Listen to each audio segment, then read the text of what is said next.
حضرت نوح علیہ السلام طوفان کے موقع پر جب سفینہ میں سوار تھے تو وہاں اچانک ان کو شیطان نظر آیا۔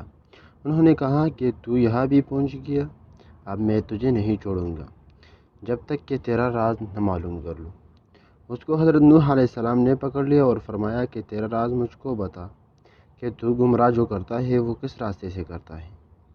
تو اس نے کہا کہ 5 باتیں ہیں، لیکن 5 میں سے میں آپ کو 3 بتاتا ہوں، 2 نہیں بتاتا۔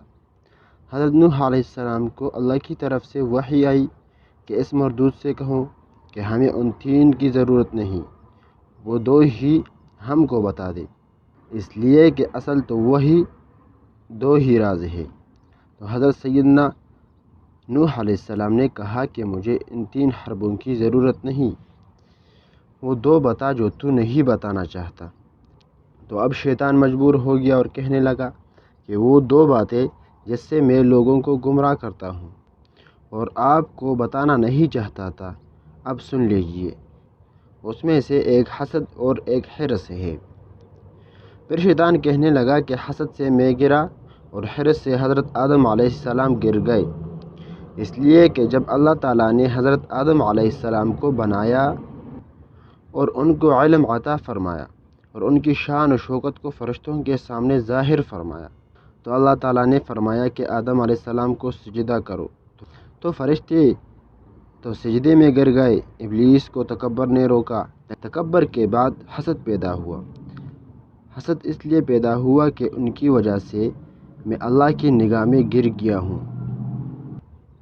اب کسی نہ کسی طرح ان کو بھی گرانا ہے۔ یہ ہے حسد۔ جب کسی کے پاس کوئی کمال دیکھے، جب کسی کے پاس حسن و جمال دیکھے، جب کسی کے اندر بڑائی دیکھے، جب کسی کے اندر علم دیکھے، جب کسی کے اندر مال و دولت دیکھے، اس وقت دل کے اندر یہ خواہش کا ہونا کہ اس سے ساری چیزیں چھین جائے، چاہے مجھے ملے کہ نہ ملے، اس کے پاس بھی نہ رہے۔ یہ ہے حسد کی بیماری۔ یہ حسد اللہ کی نگاہ میں بہت بری چیز ہے۔ شیطان نے سوچا کہ اللہ تعالیٰ نے حضرت آدم علیہ السلام کو اتنا اونچا بنایا ہے، ان کو بھی گراؤں گا جیسا میں گر گیا۔ اس کے بعد شیطان اس حسد میں مبتلا ہو کر وہ فکر میں رہا کہ کس طرح ان کو میں ذلیل و خوار کرنے میں کامیاب ہو جاؤں گا۔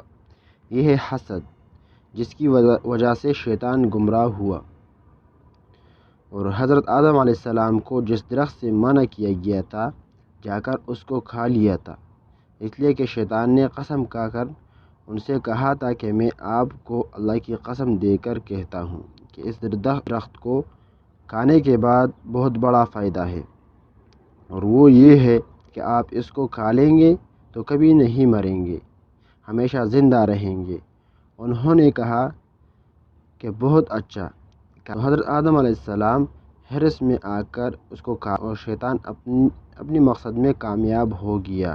حضرت نوح علیہ السلام کو شیطان نے کہا کہ حسد نے مجھے تباہ کیا اور حرص کی بیماری نے حضرت آدم علیہ السلام کو گرا کر رکھ دیا۔